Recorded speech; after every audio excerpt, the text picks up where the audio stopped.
हरे कृष्णा। अध्याय 1 श्लोक नंबर 30। न च शक्नोमि अवस्थातुं भ्रमातीव च मे मनः निमित्तानि च पश्यामि विपरीतानि केशव। अर्थ: मैं यहाँ अब और अधिक खड़ा रहने में असमर्थ हूँ।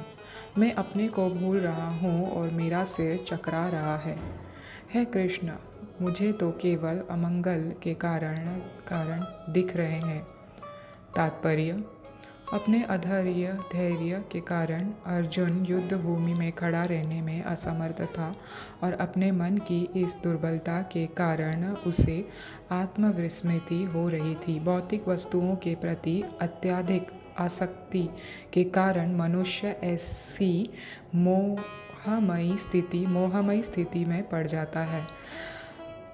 भयं द्वितीयाभिनिवेशतः स्यात्।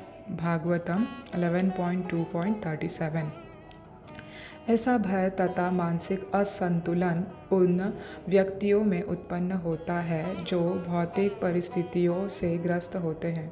अर्जुन को युद्ध भूमि में केवल दुखदायी पराजय की प्रतीति हो रही थी। वह शत्रु पर विजय पाकर भी सुखी नहीं होगा। निमित्तानि विपरीतानि शब्द महत्वपूर्ण है। जब मनुष्य को अपना आशाओं में केवल निराशा दिखती है तो वह सोचता है, मैं यह क्यों हूँ। प्रत्येक प्राणी अपने में तथा अपने स्वार्थ में रुचि रखता है। किसी की भी परमात्मा में रुचि नहीं होती। कृष्ण की इच्छा से अर्जुन अपने स्वार्थ के प्रति अज्ञान दिखा रहा है। मनुष्य का वास्तविक स्वार्थ तो विष्णु या कृष्ण में निहित है।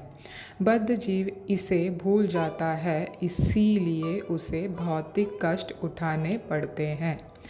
अर्जुन ने सोचा कि उसकी विजय केवल उसके शौक का कारण बन सकती है।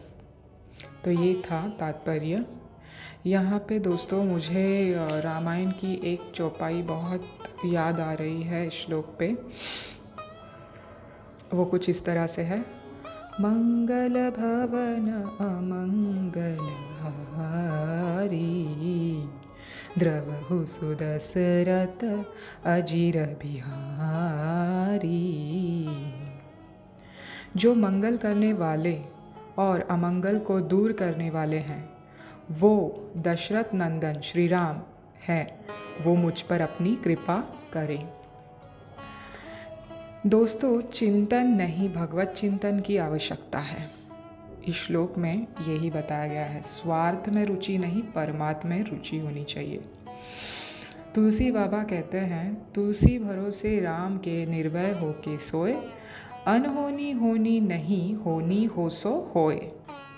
ऐसा ही होना चाहिए और ऐसा नहीं होना चाहिए, इसमें ही सब दुख भरे हुए हैं। लोग बस इसी में सोचने में ही दिन निकाल देते हैं, अपना समय निकाल देते हैं, पूरा अपना जीवन बिता देते हैं।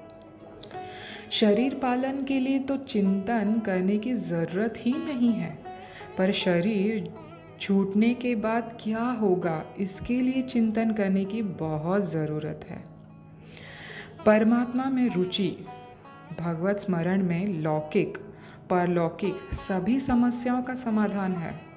कृष्ण भगवान की स्मृति सभी विपत्तियों का तत्काल नाश करने वाली है।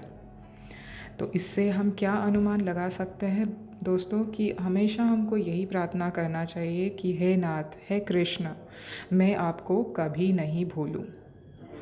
तो यहाँ पे लास्ट लाइन में श्रीला प्रभुपाद ने यही दिया है कि बद्ध जीव भगवान को भूलकर ही भौतिक में कष्ट पाता है, मटेरियल पेन पाता है। अगर वो उसको स्मृति रही कृष्णा की तो उसको वो दुख नहीं होगा, मटेरियल पेन नहीं होगा, क्योंकि ये अटैचमेंट, शोक, मोह, ये सब कुछ भौतिक है। मेरा शरीर, मेरे घर वाले, मेरा घर, ये सब तो एक दिन छूटने वाला ही है। सब इस शरीर से रिलेटेड है, आत्मा से रिलेटेड नहीं है। आत्मा कल दूसरी शरीर लेगी तो दूसरे उसके रिश्तेदार बनेंगे, तो उसके लिए क्यों इतना चिंतन। असल चिंतन है भगवत चिंतन, जो हमको इस भवसागर के दुखों से पार लेके जाएगा। तो ये है इस श्लोक का अर्थ।